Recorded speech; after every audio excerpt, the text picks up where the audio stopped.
बर्फीली वादियों में पेड़ वाले पहाड़ के नीचे घरों वाला अनोखा गांव। रात का समय था और सुकून पर्वत पर मौत का तांडव चल रहा था।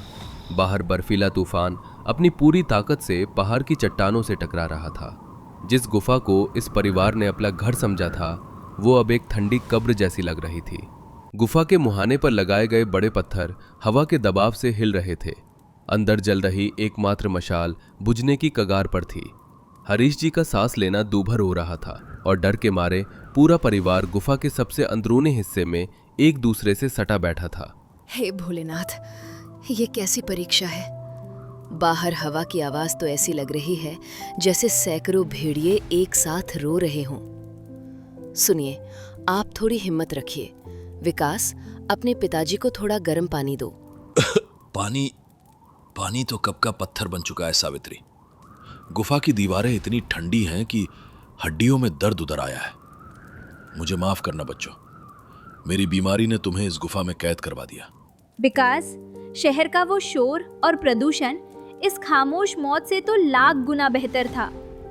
वहाँ कम से कम हमारे सर पर कंक्रीट की छत तो थी। यहाँ तो अगर एक भी चट्टान खिसकी तो हम सब। शांत रहो आरती, ये पहाड़ सदियों से यहाँ खड़ा है। ये गुफा इतनी आसानी से नहीं ढहेगी, बस ये बर्फीली हवा रुक जाए। कैसी पुरानी गुफा भैया, देख नहीं रहे छत से मिट्टी गिर रही है। अगर लैंडस्लाइड हुआ तो हमारा पता भी नहीं चलेगा। कौन सी बुद्धि भ्रष्ट हो गई थी जो हम आलीशान घर छोड़कर इस आदि मानव वाली जिंदगी में आ गए। भाभी, मुझे बहुत डर लग रहा है। बाहर देखो, बिजली चमक रही है तो ऐसा लग रहा है जैसे पहाड़ टूट रहा हो। अगर वो बड़ा पत्थर लुढ़क गया तो हम बाहर कैसे निकलेंगे? चुप कर पगली, शुभ शुभ बोल, ऊपर वाला सब देख रहा है। लगता है आज का व्लॉग हमारा आखिरी व्लॉग होगा। कोई बचाने भी नहीं आ सकता यहाँ। कोई शोर नहीं करेगा। आवाज से गुफा के ऊपर जमी बर्फ खिसक सकती है। बस शांति से बैठो और दुआ करो कि सूरज निकल आए। पूरा परिवार सहमा हुआ था। तभी गुफा के बाहर एक जोरदार धमाका हुआ, जैसे कोई बड़ी चट्टान गिरी हो। सबकी चीख निकल गई। 6 महीने पहले। समय का पहिया पीछे घूमता है। दिन का समय है। शहर के एक पौष इलाके में शहनाई गूंज रही है। एक भव्य 3 मंजिला मकान फूलों से सजा है। हरीश और सावित्री अपने बेटों और नई बहुओं का गृह प्रवेश करवा रहे हैं। आओ आओ, मेरे घर की लक्ष्मियों। आज मेरा घर सच में गोकुल बन गया है। तुम चारों के आने से इस घर की रौनक 100 गुना बढ़ गई है। हरीश जी, देखिए तो सही, अब लग रहा है ना ये घर एक भरा पूरा परिवार। बिल्कुल भगवान, ये मकान सिर्फ ईंट पत्थर नहीं, मेरे जीवन की तपस्या है। बहुओं, ये घर अब तुम्हारा साम्राज्य है। यहां तुम्हें किसी चीज की कमी नहीं होगी। बाबूजी, ये घर तो किसी राजमहल से कम नहीं है। संगमरमर का फर्श, झूमर, हमें तो यकीन ही नहीं हो रहा। राजमहल तो है, बस रानियां आपस में महाभारत ना शुरू कर दें।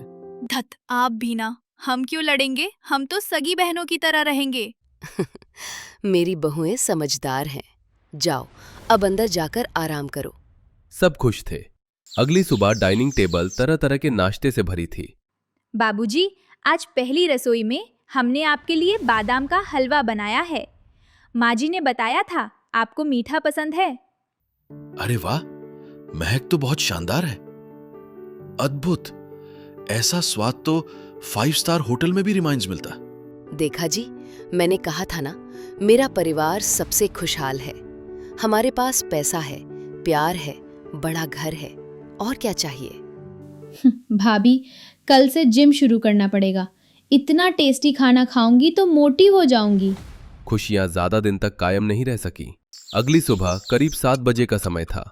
आरती और पूजा गहरी नींद में थी कि अचानक एक कान फोड़ू आवाज ने घर की खिड़कियां हिला दी। हे भगवान, ये क्या भूचाल आ गया? सुबह के 7 बजे इतना शोर। उफ, नीचे देखो पूजा, सड़क पर गाड़ियां रेंग रही हैं, ट्रैफिक जाम है और ये हॉर्न का शोर सिर फटा जा रहा है। रुको, मैं ताजी हवा के लिए खिड़की खोलती हूँ। आरती ने जैसे ही बड़ी फ्रेंच विंडो खोली, ताजी हवा की जगह काले करवे धुएं का एक गुबार कमरे में भर गया। बाप रे, ये हवा है या जहर? पूजा, जल्दी बंद कर, दम घुट रहा है मेरा। अरे आरती, खिड़की क्यों खोली?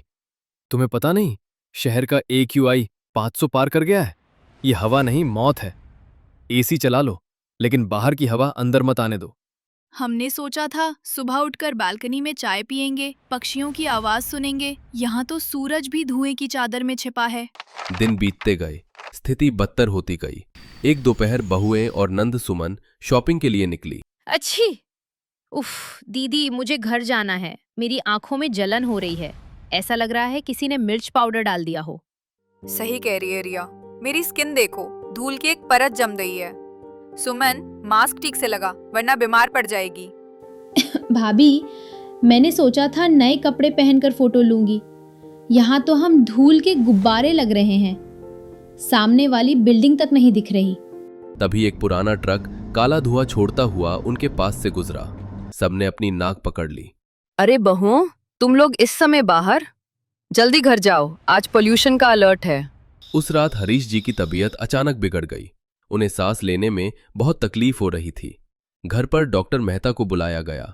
हरीश जी ऑक्सीजन मास्क लगाए लेटे थे। देखिए विकास, मैं साफ कहूंगा, हरीश जी के फेफड़े अब इस शहर का प्रदूषण नहीं झेल सकते। ये हवा इनके लिए स्लो पॉइजन है। दवाइयां अपना काम कर रही हैं, लेकिन असली इलाज है शुद्ध हवा। अगर इन्हें बचाना है तो कुछ दिन के लिए इस गैस चैम्बर से दूर ले जाना होगा। डॉक्टर, हम घर में एयर प्यूरिफायर लगवा देंगे, बेस्ट ट्रीटमेंट देंगे। मशीनें कुदरत की जगह नहीं ले सकती बेटा। इन्हें पहाड़ों की ताजी हवा चाहिए। ये कैसी तरक्की है? इतना पैसा, इतना बड़ा घर, किस काम का, जब हम खुलकर सांस भी नहीं ले सकते। डॉक्टर के जाने के बाद घर में सन्नाटा था।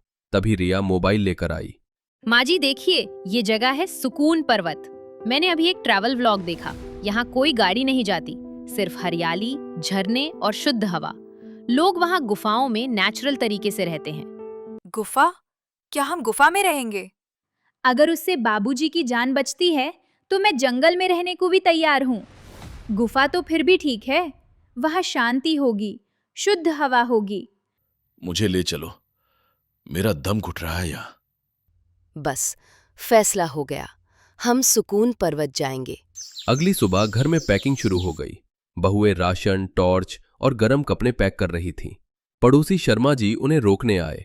विकास बेटा, तुम लोग जोश में होश खो रहे हो। वो सुकून पर्वत एक वीरान जगह है। वहां जंगली जानवरों का खतरा रहता है और सुना है वहां मौसम पल भर में बदल जाता है। हाँ सावित्री, गुफाओं में रहना आसान नहीं होता। वहां बिजली, पानी कुछ नहीं मिलेगा। मत जाओ। बहन, जब जान पर बनी हो तो सुविधा नहीं देखी जाती। हमें बस खुली हवा चाहिए। हम अपना इंतजाम करके जा रहे हैं। अंकल, आप चिंता मत कीजिए, हम सब साथ हैं, एंजॉय करेंगे, एडवेंचर हो जाएगा। बेटा, एडवेंचर और मुसीबत में बहुत बारीक फर्क होता है। भगवान तुम्हारी रक्षा करे। शहर से दूर एक लंबी यात्रा के बाद परिवार एक खूबसूरत हरे भरे पहाड़ की तलहटी पर पहुंचा। सामने विशाल पर्वत और हरियाली देखकर सबकी आंखें चमक उठी। वाओ, देखो कितनी हरियाली है और हवा। सांस लेते ही फेफड़े खुश हो गए।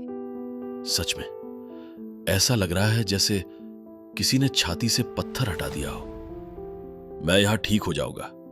चलिए, अब हमें वो गुफा ढूंढनी है जिसे रिया ने मैप में देखा था। गाड़ी यही नीचे छोड़नी पड़ेगी।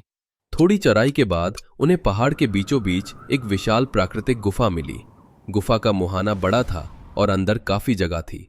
अरे वाह, ये तो काफी बड़ी है, बिल्कुल नेचुरल हॉल जैसा है। पहले सफाई करनी होगी। बहुओं, लग जाओ काम पर। बेटो, तुम लोग सूखी लकड़ियां और बैठने के लिए बड़े पत्थर जमा करो। सबने मिलकर गुफा साफ की। जंगली फूलों और सूखी घास से बिछौने बनाए गए। पत्थरों को जोड़कर चूल्हा बनाया गया। लो भाई, हमारा स्टोन एज होम तैयार है। शहर के पेंट हाउस से कम नहीं लग रहा। बस पानी की दिक्कत होगी, झरना थोड़ा नीचे है। कोई बात नहीं, हम चेन बनाकर पानी लाएंगे, थोड़ी कसरत भी हो जाएगी। शुरुआत के कुछ दिन बहुत अच्छे बीते। हरीश जी की खांसी लगभग गायब हो गई थी। वे सुबह धूप में बैठते और शाम को सब अलाव के चारों ओर बैठकर बातें करते। भाभी देखो आसमान, इतने तारे तो मैंने जिंदगी में नहीं देखे। सच में यहाँ की शांति मन को कितना सुकून दे रही है। ना हॉर्न का शोर, ना धुएं की बदबू। लेकिन जैसे जैसे दिन बीते, जंगल और पहाड़ ने अपना असली रूप दिखाना शुरू किया। राशन खत्म होने लगा था और फोन में नेटवर्क का एक डंडा भी नहीं था। यार ये नेटवर्क क्यों नहीं आ रहा? मुझे क्लाइंट को मेल भेजना था, हम दुनिया से कट गए हैं। राशन भी खत्म हो रहा है। मैंने सोचा था ऑनलाइन ऑर्डर कर दूंगी, पर यहाँ तो पिज्जा वाला भी नहीं आएगा। चिंता मत करो, हम खेती करेंगे। मैंने यहाँ की मिट्टी देखी है, उपजाऊ है। पास ही कंदमूल और साग भी है। आदमियों ने गुफा के बाहर की पथरीली जमीन को खोदना शुरू किया, लेकिन ये आसान नहीं था। उफ, ये जमीन है या लोहा? कुदाल भी मुर्दा। हम शहर वालों के बस की बात नहीं है। हिम्मत मत हारो, मेहनत का फल मीठा होता है। एक शाम जब वे खाना खा रगाड़े थे, तभी गुफा के बाहर झाड़ियों में सरसराहट हुई। अंधेरे में दो चमकती आंखें दिखाई दी। भैया वो देखो, कोई जानवर है। शेर तो नहीं? सब पीछे हो जाओ। विकास, मशाल जलाओ। विकास ने जलती हुई लकड़ी फेंकी तो देखा एक पहाड़ी बकरी थी जो ठंड से बचने आई थी। सबने राहत की सांस ली। बेचारी, ये भी हमारी तरह बेघर लग रही है।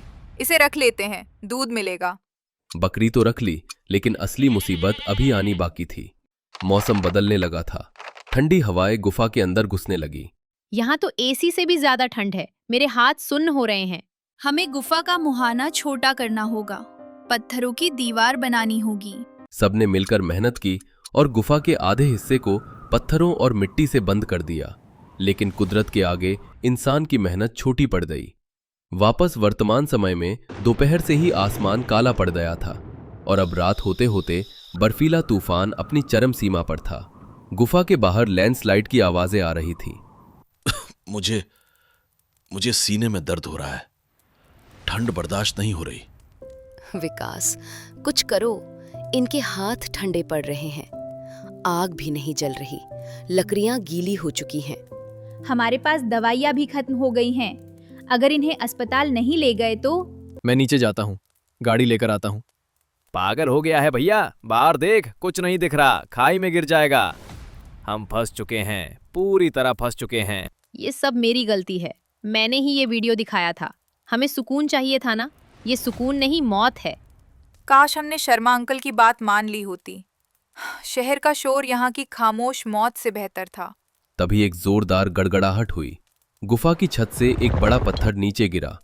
गनीमत थी कि कोई वहां नहीं बैठा था। गुफा टूट रही है, बचाओ। हे ईश्वर, मेरे बच्चों को बचा ले। मेरी जान ले ले, पर इन्हें कुछ मत होने दे।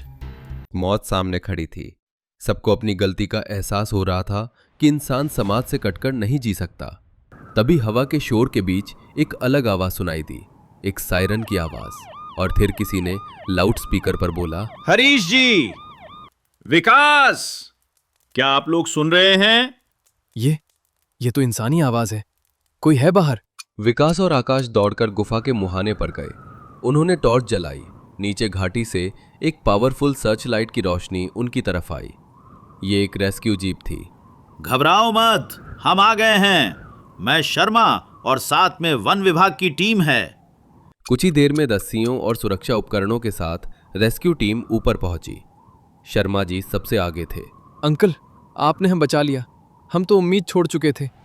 न्यूज़ में सुना कि सुकून पर्वत पर भारी लैंडस्लाइड होने वाला है। मुझे पता था तुम लोग यहीं हो। पड़ोसी होने का फर्ज कैसे भूल जाता। टीम ने हरीश जी को स्ट्रेचर पर लिटाया और बड़ी मुश्किल से सबको सुरक्षित नीचे उतारा। उन्हें जीप में बैठाकर शहर की ओर ले जाया गया।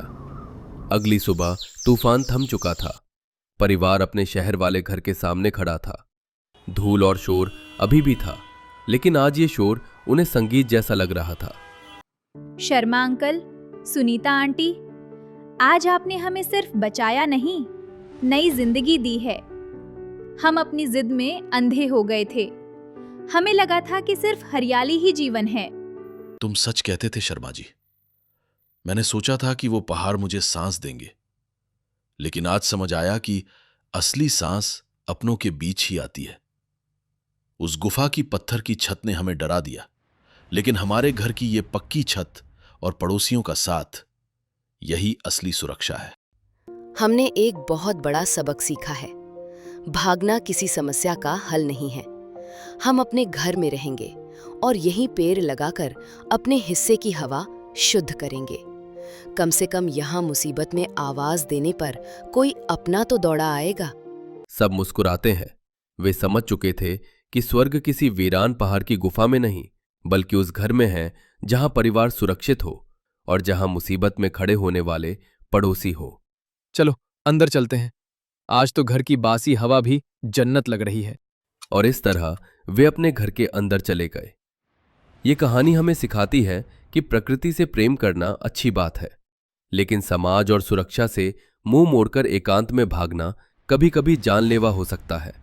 जीवन के तूफानों से लड़ने के लिए इंसान को अकेलेपन की नहीं, बल्कि रिश्तों की मजबूत जड़ों और समाज के सहारे की जरूरत होती। हिमालय की गोद में बसा चांदपुर गांव, जो अपनी खूबसूरती के लिए जाना जाता था, आज कुदरत के कहर का सामना कर रहा था।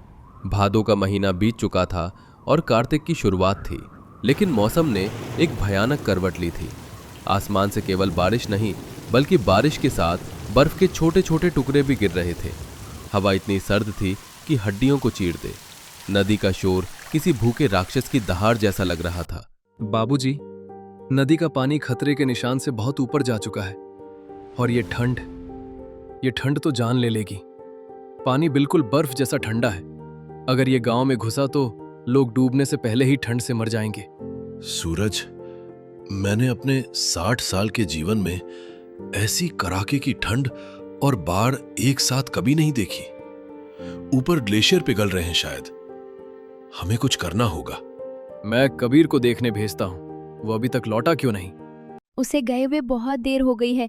मुझे तो घबराहट हो रही है। बांध टूटने वाला है। बाबूजी, सूरज भैया, मैंने अभी देखा, पानी के साथ बड़े बड़े बर्फ के टुकड़े बहकर आ रहे हैं। वे पत्थरों से टकरा रहे हैं। हमें अभी निकलना होगा, इसी वक्त। क्या? अभी? लेकिन हम जाएंगे कहाँ? इतनी रात और ये तूफान। सवाल मत करो भाभी, बस भागो। पानी किसी भी पल गांव में घुस सकता है।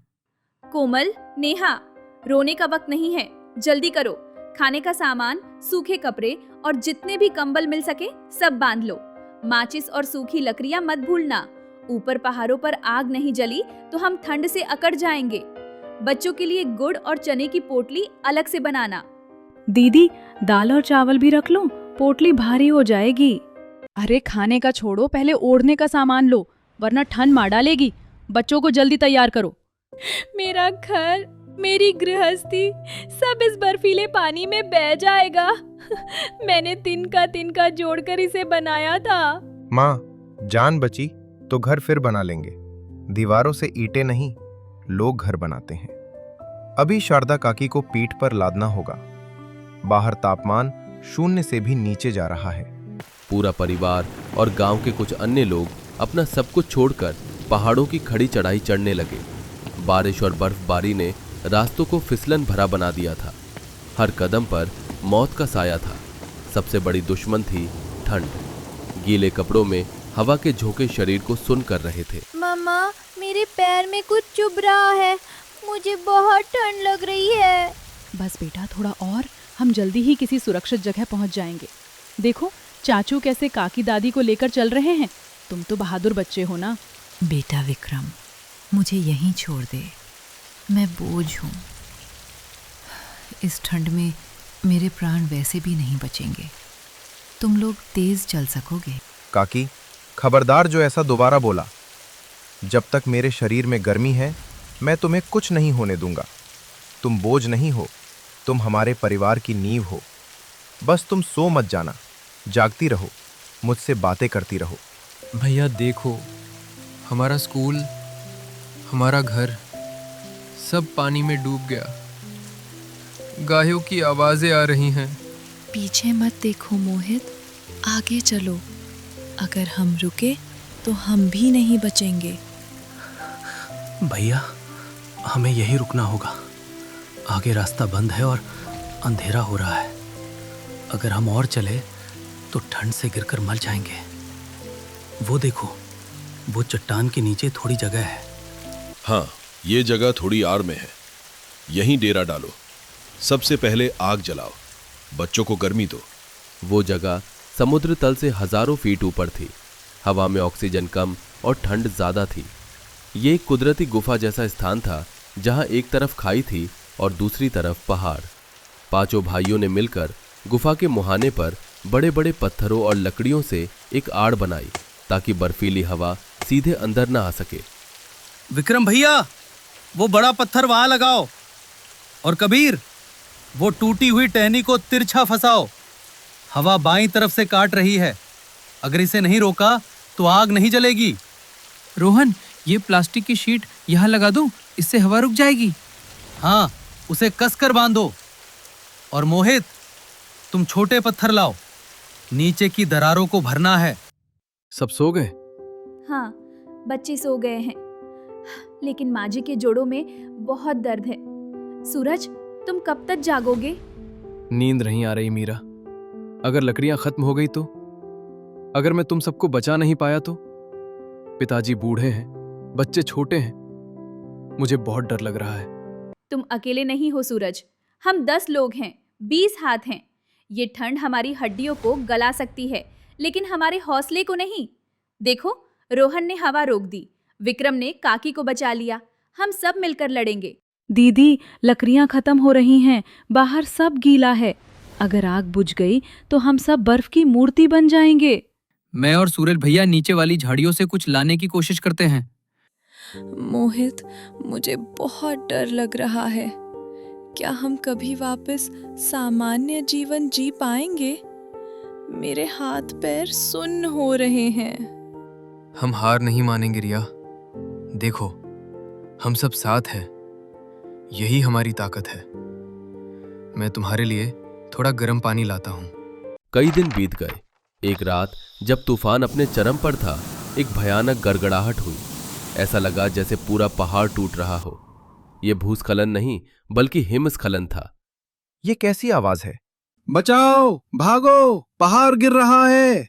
सब पीछे हटो, गुफा के अंदर जाओ, जल्दी। बच्चों को उठाओ। सब दीवार से सट जाओ। पहाड़ के ऊपर से भारी बर्फ और चट्टानें गिरकर उनके लटकते घर के सामने के हिस्से पर गिरी। एक बड़ी चट्टान गुफा के मुहाने पर आकर अटक गई, जिससे बाहर का रास्ता लगभग बंद हो गया। सिर्फ थोड़ी सी रोशनी और हवा आने की जगह बची थी। हम फंस गए। अब हम यहाँ से कभी नहीं निकल पाएंगे। हम यहीं दबकर मर जाएंगे या भूख और ठंड से दम तोड़ देंगे। चुप करो प्रिया, रोना बंद करो। रोने से ऊर्जा खत्म होती है और ठंड ज्यादा लगती है। जब तक सांस है तब तक आस है। शांत रहो सब। माँ, माँ! क्या हुआ गोलू, चोट लगी क्या? नहीं माँ, देखो यहाँ दीवार गरम है, ये पत्थर गरम है। गरम? ये कैसे हो सकता है? अरे हाँ, कबीर भैया, यहां देखो, इस दरार से भाप आ रही है। भाप? इतनी ठंड में? रोहन, अपनी कुल्हाड़ी लाओ, इस दरार को तोड़ते हैं। संभल कर बेटा, कहीं गुफा ढह न जाए। नहीं बाबूजी, ये पत्थर कमजोर है। रोहन और कबीर ने अपनी कुल्हाड़ियों से उस दरार को चौड़ा करना शुरू किया। पत्थर कमजोर थे, वे टूटते गए। जैसे ही उन्होंने एक बड़ा पत्थर हटाया, सामने का नजारा देखकर उनकी आंखें फटी की फटी रह गई। दरार के उस पार एक और विशाल गुफा थी, जिसके बीचों बीच एक प्राकृतिक गर्म पानी का कुंड था। बाबूजी, यहाँ आइए, देखिए। हे भगवान, ये चमत्कार है। ये धरती के गर्भ से निकलने वाली गर्मी है। तुमने हमारी सुन ली प्रभु। दीदी, यहाँ तो ठंड बिल्कुल नहीं लग रही। ऐसा लग रहा है जैसे किसी ने हीटर चला दिया हो। सब लोग अंदर आ जाओ। बहुओं, बच्चों को इस गर्म पानी के पास बिठाओ। रो लो बहुओं, आज जी भर के रो लो। लेकिन कल सुबह मुझे तुम्हारी आंखों में वही आग चाहिए जो हमारे परिवार को जिंदा रखेगी। माँ, ठंड से तो बच गए, लेकिन पेट की आग का क्या? राशन लगभग खत्म हो चुका है। हमें बाहर निकलने का रास्ता खोजना होगा। हम हमेशा यहाँ नहीं रह सकते। कई दिनों तक उन्होंने उस गुफा प्रणाली को एक्सप्लोर किया। उन्हें एहसास हुआ कि ये गुफा पहाड़ के दूसरी तरफ खुलती है। भैया, ये रास्ता आगे जा रहा है। हवा का बहाव बता रहा है कि दूसरा छोर खुला है। शायद हम पहाड़ के उस पार निकल सकते हैं, जहां मौसम साफ हो। ठीक है, हम रिस्क लेंगे। सब एक दूसरे का हाथ पकड़कर चलो। उफ, यहाँ कितनी बदबू है। माँ, ऊपर देखो, वो क्या है? चमगादड़, हजारों चमगादड़। मशाल की रोशनी से चमगादड़ जाग गए और पूरे परिवार पर हमला कर दिया। बच्चे चीखने लगे, माँ, बचाओ! मेरे रहते इसे कुछ नहीं होगा। हटो पीछे। सब नीचे झुको, सिर बचाओ। रोहन, मशाल घुमाते रहो। बस थोड़ा और। वो देखो, सामने रोशनी है। भागो उस तरफ। जल्दी, सब बाहर निकलो। वे जब गुफा के दूसरे मुहाने से बाहर निकले तो नजारा अद्भुत था। वे पहाड़ की उस तरफ आ चुके थे जो हवा की दिशा में था। यहां तूफान का नामो निशान नहीं था। हल्की धूप खिली हुई थी। धूप!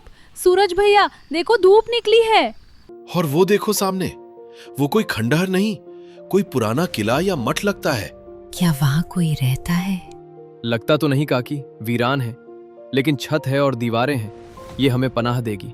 वे उस वीरान किले में पहुंचे। वहां की दीवारें मजबूत थीं और आंगन में भी गर्म पानी के स्रोत थे, जिसके कारण वहां आसपास फलों के कुछ जंगली पेड़ उगे हुए थे। दीदी, यहाँ देखो, इसमें पुराने बीज हैं और यहाँ कुछ सूखा अनाज भी है। अब हमें किसी के आगे हाथ फैलाने की जरूरत नहीं। हम यही अपनी दुनिया बसाएंगे।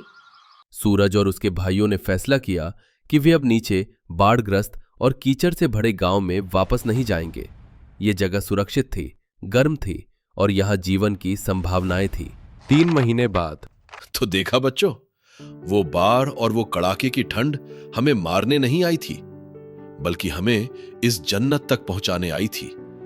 अगर वो मुसीबत ना आती तो हम उस लटकते हुए घर में न जाते और कभी इस गुप्त गर्म घाटी को न खोज पाते। सुनो, आज खाने में वो जंगली मशरूम बनाना जो कल कुंड के पास मिले थे। बिल्कुल दीदी। और हाँ, नीचे की दुनिया को भूल जाओ। अब यही हमारा लटकता हुआ स्वर्ग है। विपत्ति के समय धैर्य और एकजुटता ही इंसान को बचाती है। कभी कभी बुरा वक्त हमें बेहतर मंजिल तक पहुंचाने का जरिया बनता है।